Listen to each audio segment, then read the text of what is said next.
Hello, everyone. First of all, thank you for joining this presentation.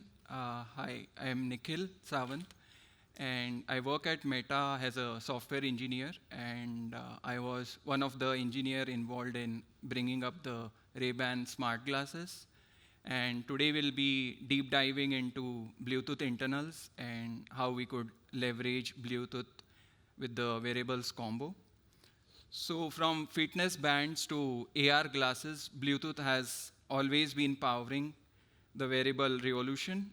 And my goal for today is to help you understand the design philosophy, quirks, and debugging secrets. So as an engineer who has worked on Bluetooth, you always feel that Bluetooth is weird, but at the same time, it's brilliant.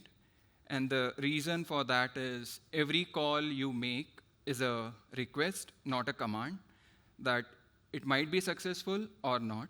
And there are three layers of truth, uh, controller, HAL, and framework. Rarely all of these three agree. And the other reason I would say is it is because of the distributed and asynchronized design, which makes it weird, but it also works in its favor to scale it up across different devices. And with the upcoming slides, we'll discuss how Bluetooth architecture is, how AOSP does it, and how you can use AOSP Bluetooth architecture to scale up for your devices, as well as to get around these corner cases or the existing corner cases. So here is the agenda for today. We'll be talking about evolution of wearables alongside with the Bluetooth, then deep dive into ASP Bluetooth stack. Then we'll also touch base on advertising and scanning, as well as GET client and GET server. And at last, we'll touch base on pairing versus bonding, and debugging and best practices, and what the future of Bluetooth has for the wearable domain. So let's talk about the evolution and architecture of Bluetooth. So Bluetooth started somewhere in 1999, just as a replacement for wires. But along the way, it has seen from fitness bands, smartwatches, AR glasses, biosensors, and each transition forced Bluetooth to adapt to carry more data, last longer, and wake faster. This evolution turned Bluetooth into a wearable backbone. There are two personalities of Bluetooth, what we have so far. One is Bluetooth Classic and Bluetooth Low Energy, or BLE is what they say. So you can consider Bluetooth Classic is a marathon runner, steady, high throughput. And Bluetooth Low Energy is a sprinter, quick burst, and ultra low energy.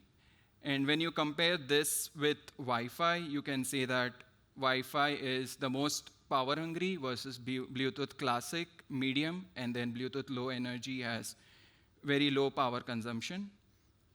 But modern wearables have these both combinations, like Bluetooth Low Energy as well as Bluetooth Classic. And they need to use both of them and switch dynamically based on different use cases.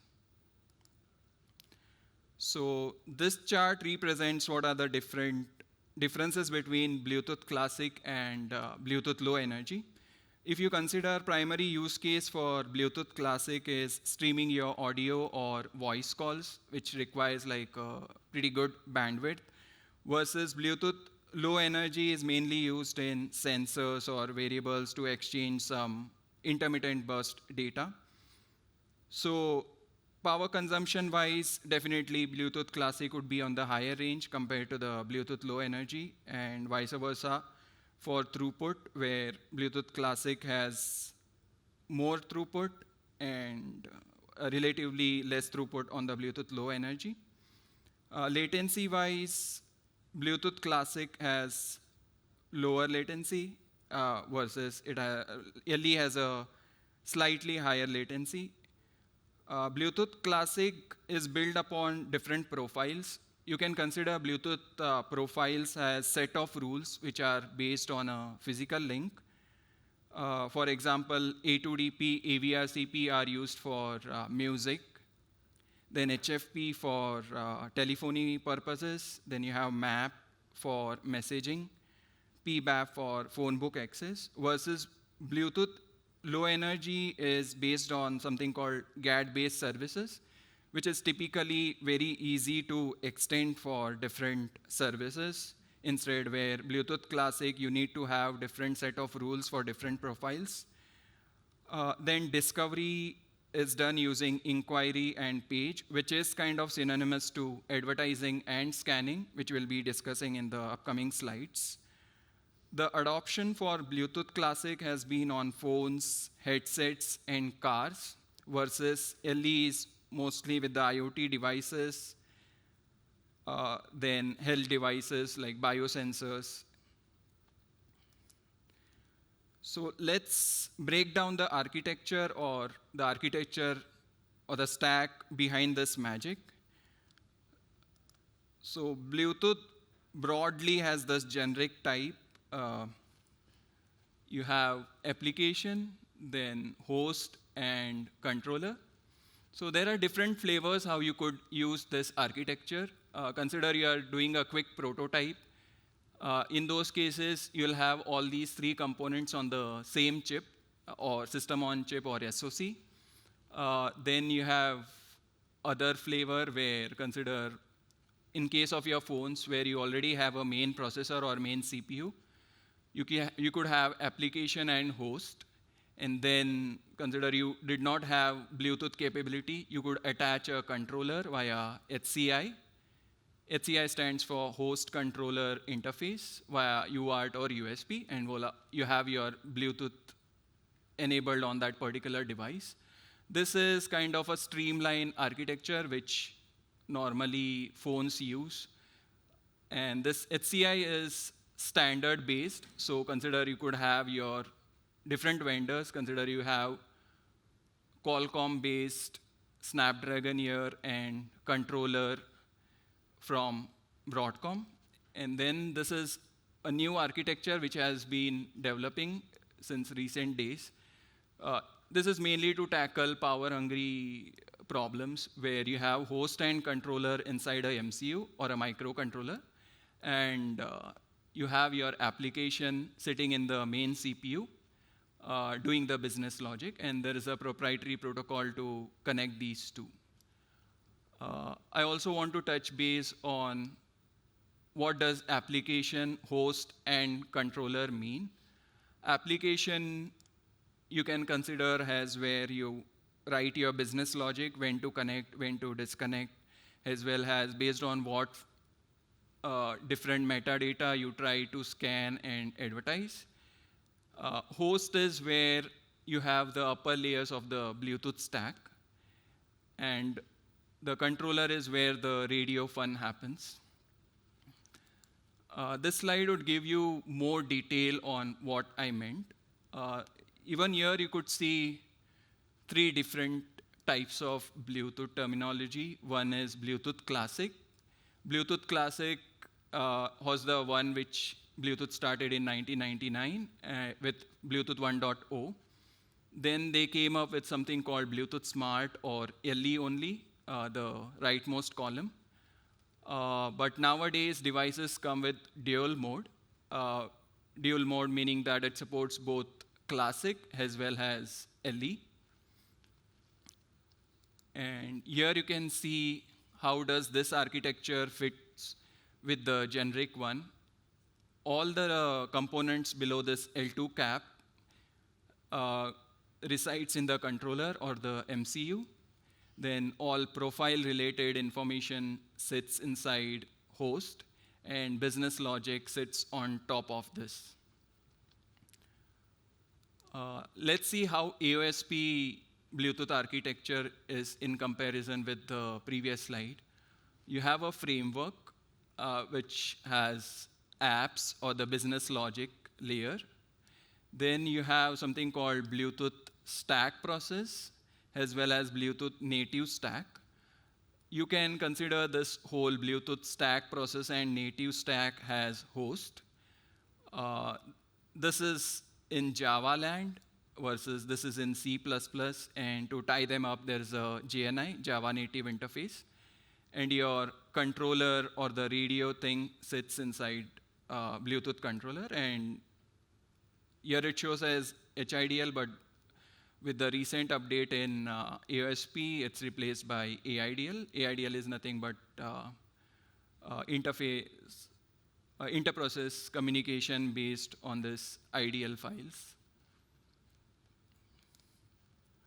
Okay, so now with this architecture, let's say you want to build a wearable device as well as you have a companion app which would be scanning, connecting, and reading some data from the wearable device.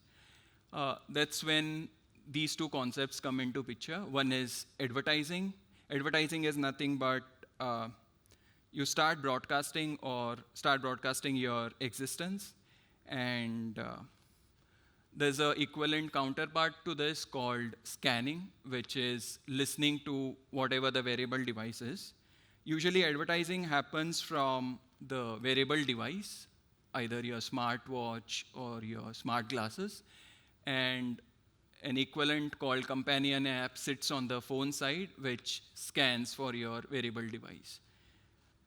So AOSP provides a API to start advertisement, and you can see that this has 3 parameters: advertise settings, advertise data, and advertise callback. For now, let me just give you a short intro what each does, and later in the slide, I'll go through how we could leverage these in order to scale up to different devices.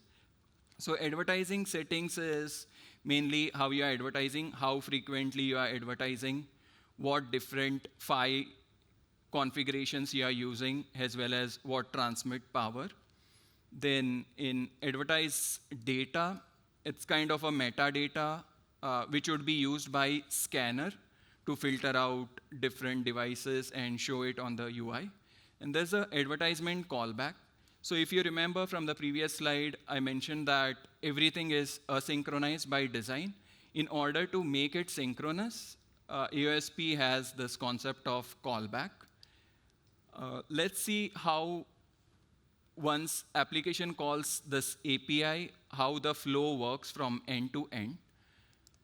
So what happens is when the application calls start advertisement, there's a async call happening from application to the host layer or the Bluetooth stack. And the Bluetooth stack assigns a temporary ID, which is less than 0, meaning that the advertisement has still not been finished. It's still in the transition or in-flight state. And then a command is sent to the controller from the Bluetooth stack to the controller saying that with these parameters, start an advertisement. And once controller hits the air with the advertisement data, it sends a callback to the AOSP stack. And once the callback is received by the AOSP stack, it maps it to a non-zero value just to make sure that that's an active advertisement going on. And once advertisement is active, the same callback is surfaced to the app layer. So whenever you call start advertisement, do not expect that advertisement will be started then and there.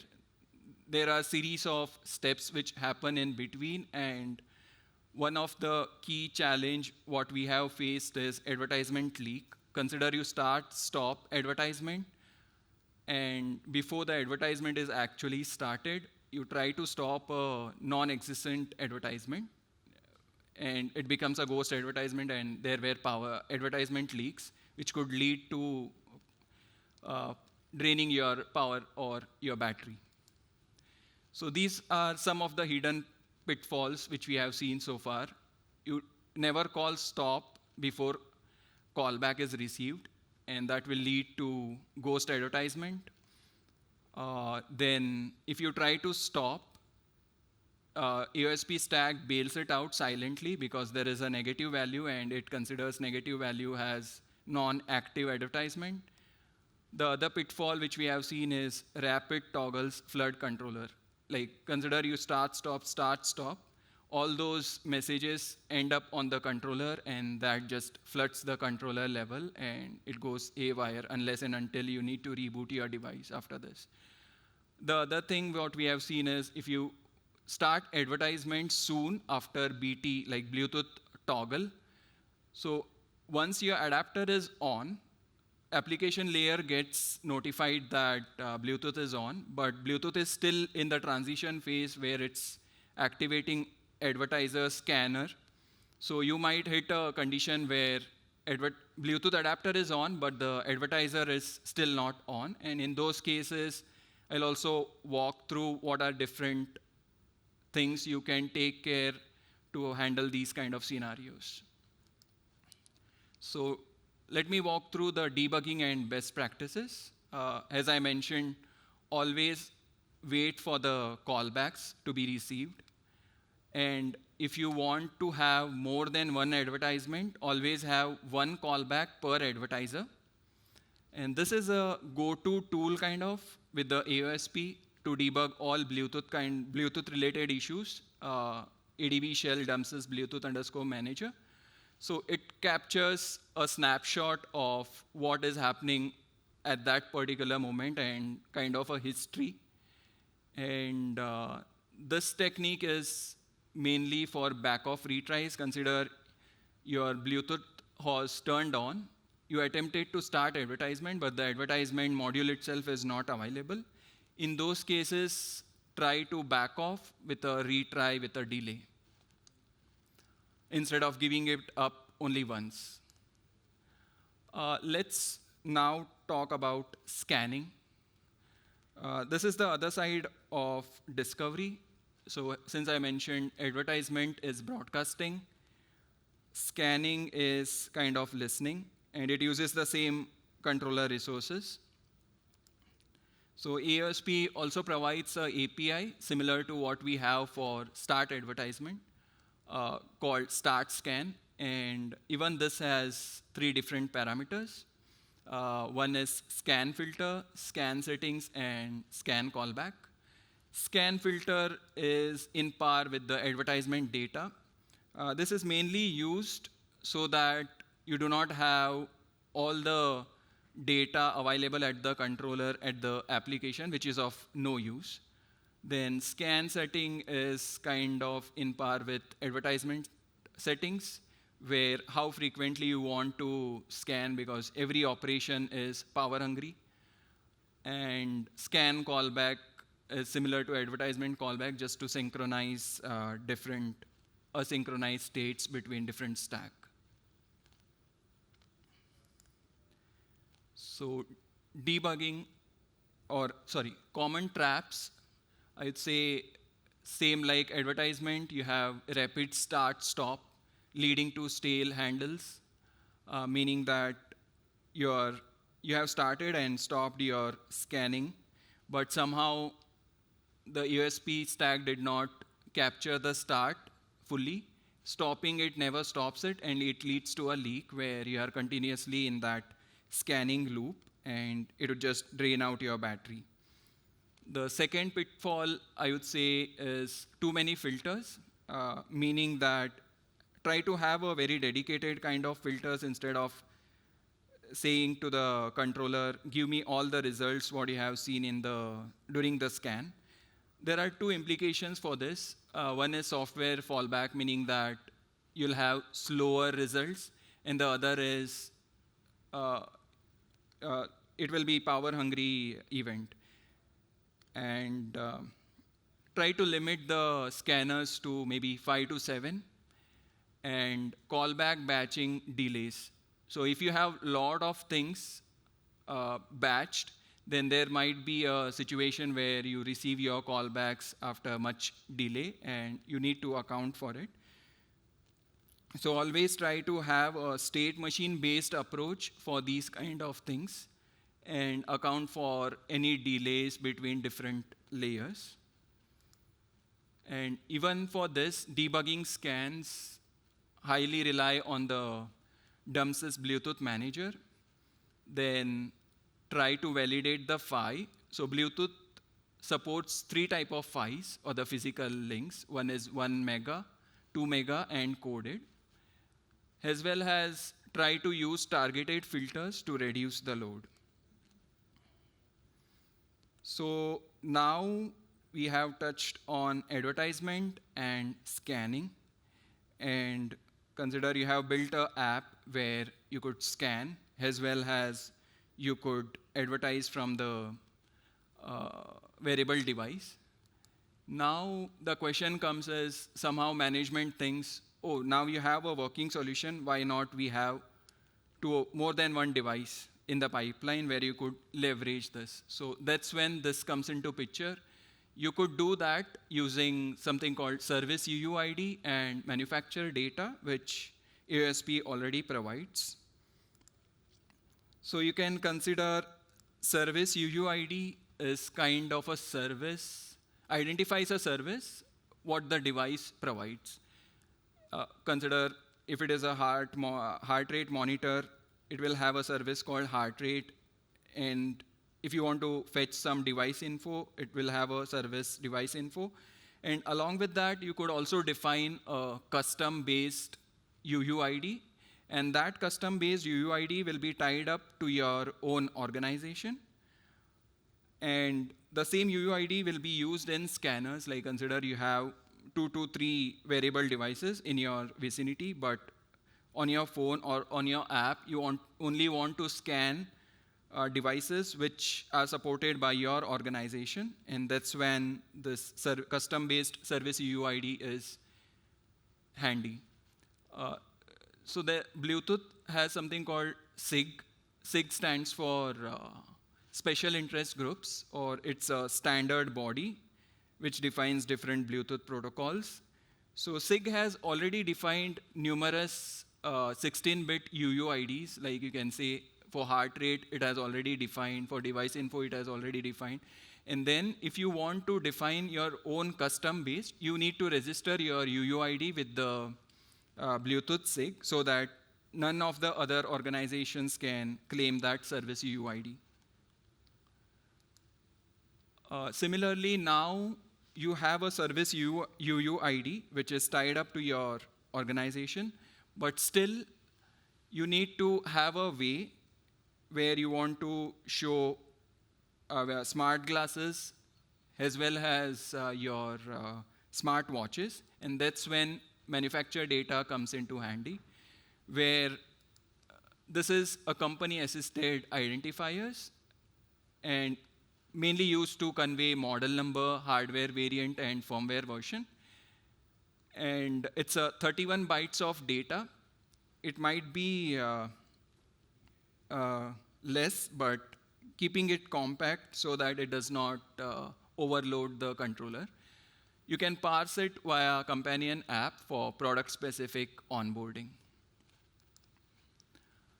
OK, so now you have your devices advertising, and then you have scanned your device. So the companion app is able to find your wearable device, but it is of no use if you cannot exchange any data between those two devices, right? And that's when GATT comes into picture. So GATT has two concepts. One is called GATT server, and the other is called GATT client. It is not necessary that GATT server needs to be on the wearable device. It can be on both, but normally GATT server sits on the wearable device, and GATT client sits on your companion phone. And we were talking about service characteristic and descriptor, right? So this is how GATT server is usually. So you have a table kind of concept, and then you have different services which are supported. And within each service, you could have different characteristics to where you could read and write those values. You can consider this as a REST API where you could read, write, and if you want still finer details, descriptor comes handy. let's take an example of get heart rate service. Here you could see that we have different services. Yeah, there is one service, heart rate service, and then you have different characteristic. So based on these UUIDs are predefined in the Bluetooth SIG because most of them need to have these. And what this claims is it's usually heart rate measurement, body sensor location, and control point to write to it. I would say always try to use predefined UUIDs if they exist because interoperability makes it harder if you have custom based and versus if you have Bluetooth SIG defined, interoperability is much easier. So coming back to the ASP, what ASP has to offer to us, it has two APIs to add a service and to remove a service. Let's talk about adding a service. So you call this API add service, but there is a catch here. It's not a straightforward. Even here, there is asynchronization involved. So you always consider you have more than one service to be added. You call this for first service, and you wait for on-service callback. And only after that, you call for the second service. If you do not do that, there are high chance that second service addition would be missed out. Similarly, ASP provides something called remove service. It's just to unregister a service whenever needed or whenever there is a firmware update. If you want to remove a service from the local GAT database, it provides dynamically register and unregistering a service. So similarly, ASP provides GAT client, which sits on the companion app side. Even this is asynchronous in nature, and it provides 3 parameters, context. This context is your app's context. Then you have a Boolean flag called autoconnect. This is mainly used during the reconnect scenarios where you want to be lazy and say that autoconnect whenever you find this device or after a disconnection whenever you find this device. And you have Bluetooth GAT callback just to synchronize all the asynchronity. So now consider you have your wearable device advertising, and it has registered different services. And after registering services, your companion app was able to find your wearable device. You first call this connect GAT. And after calling connect GAT, you also need to call discover service, meaning that fetch the remote device, whatever services remote devices supporting. And once you call this, wait for the callback on services discovered. And only after that, try to read or write to particular characteristic. These two APIs, like the read characteristic, is just to consider you want to read something from the remote device, you call read characteristic and wait for on characteristic read, and this will have the data in this callback. And similarly, for write characteristic, you write to it, and then you have a callback on characteristic write. So this is the life cycle pattern which you should always remember. Try to always connect, discover service, and then you try to read, write, or notify. Notify, most of the time you have to read and write. Notify is only used when the peripheral or the wearable device needs to inform you about some state update. And then once you are done with all the operations, you can just disconnect the link. Always try to have a dependency on the previous callback, like consider call connect, and only after you receive connection changed, try to call discover, because Bluetooth punishes heavily for async operations or more than one operations at a time. And you see that there'll be a deadlock or a disconnection event. So these are some of the pitfalls. As I mentioned, if you call a sync request, like more than one request at a time, it could lead to queue collisions, and you could also see that that would lead to a deadlock, meaning that you'd neither be able to fetch anything or you'll never be able to write anything.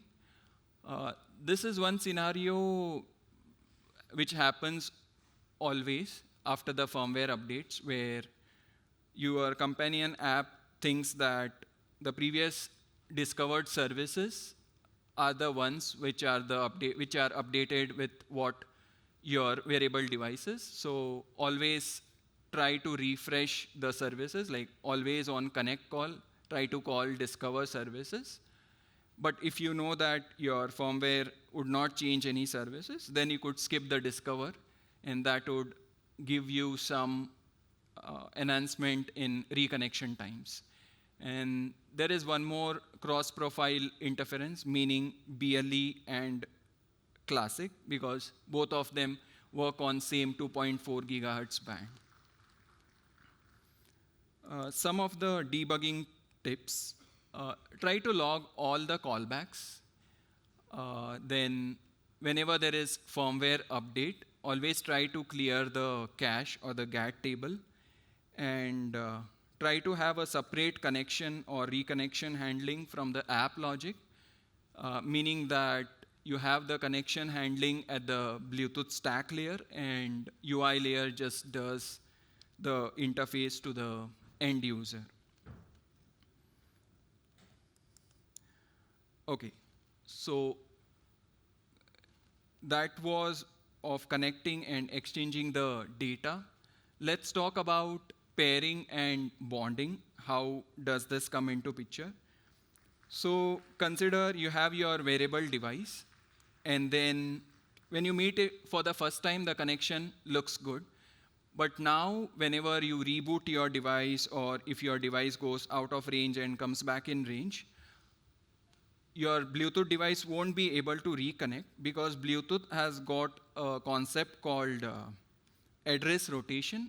It rotates its MAC address after every periodic event, and it's purely for privacy constraint. So that's when pairing or bonding comes into picture. As well as pairing and bonding provides you with a secure link, meaning that if you do not have pairing or bonding established, all the traffic going over the air can be sniffed by third person and causing man-in-the-middle attack. So what is basically pairing and bonding? Usually people use these synonymously, meaning that, but they are different. So pairing or bonding involves 3 steps. In first step, you just exchange what features you support, and based on that, you negotiate and come up to a consensus saying that, oh, I'll go and proceed with a temporal key generation using this method. And once the metadata or the temporal key is generated, you encrypt it, and then you are out of the pairing phase. And for bonding, you go and store those keys for the future purposes. So you can consider pairing as meeting your acquaintance or person for the first time, and then bonding is you exchange your number so that next time you don't need to say or introduce yourself again. As I mentioned previously, these are some of the pairing basics. During pairing, you exchange keys over SMP. SMP stands for Security Manager Protocol. It's a protocol used to exchange some encryption-related information. Then once pairing is done, you have a secure link, meaning that a third person won't be able to sniff your traffic. And then it stores something called IRK, Identity Resolution Key. It's a way to figure out or map your private address or the rotated address to what it saw previously. So pairing provides that kind of information. And common issues, I would say we have bond cache invalidation, meaning that somehow your firmware corrupted your bond cache, or mismatched keys, meaning that one side lost the key after firmware changes, or you are using some stale service records. Best practice is to always validate bond state before reconnecting. And for products which are frequently being upgraded, try to have a repair after update policy so that to avoid user frustration, a clean bond is better than a flaky one. Debugging reliability lessons. The first go-to would be DUMS's Bluetooth Manager, which would give you what the BT stack is doing, or the stack layer. Then you have BT config, which gives you an overview of at the controller level. Then for the whole end-to-end, you can rely on HCI logs and bug report. I'll talk about how to enable these in your phone as well as wearable devices. So far, lessons what we have learned is wait for the callbacks because of async discipline, manage your handles, prevent your ghost states, and limit the filters on the scanner to save power and memory. This is mainly on how to enable the developer options and verbose logging. So to enable developer options, it's normal. You go to the settings phone, and then you tap on the build number 7 times, and it enables you developer options. Once you have developer options enabled, you can enable verbose logging, meaning HCI logs. HCI logs, you can consider if you tap a wire between your controller and the host, whatever data you get, those are HCI logs. And Bluetooth verbose logging are some enhanced logs which AOSP disables by default and enables it once you do this. And it's easier for debugging once you have these both enabled. And then I've captured what each log mean and what are the paths. I'll just go over it since we are out of time. Then you have to also enable USB debugging to pull those logs from your wearable device or the phone on your local PC or Mac. Capturing a session usually involves connecting your device via USB, then enable these logs, start the Bluetooth, whatever repro you want to do, then you pull logs either by ADB bug report, and then you can have logcat as well as pcap-ng files or the HCI files, which you can open in Wireshark. Full bug report, I think it should be even for the other services as well, which captures this. Then if you want to peek inside what is the current state of Android's Bluetooth stack, it's usually Bluetooth_manager, DUMS's. This is just a snapshot of what I took from the Pixel phone. You can see the name and then different states or what the client PIDs are. You'll have much more information. It's just a cropped one out of it. Okay, then you have Wireshark filters. I've just noted different Wireshark filters to be used. This is more enhanced one, like when classic connection complete versus LE connection complete, then this is for your pairing thing. Then disconnection as well as all the write requests. I've just put up a snapshot of once you have opened the Wireshark, you can filter out here at this filter. I'd say debugging and best practices, try to correlate all the logs because sometimes they get out of sync. Try to correlate logcat, BT snoop. BT snoop is a synonymous for HCI logs. Then DUMS's timestamps. Always wait for callbacks before reissuing any operations. And major thing, always try to disable verbose logging after you have used it, because otherwise it would just consume your battery. And whenever you are sharing logs, try to zip it. This is with the future of wearables. So Bluetooth 5.4 and beyond. You have periodic advertisement with responses. Will be a game changer for mesh networks. Then I discussed that all the audio and call happen over classic versus Bluetooth is trying to bring it on LE audio, meaning that less power hungry.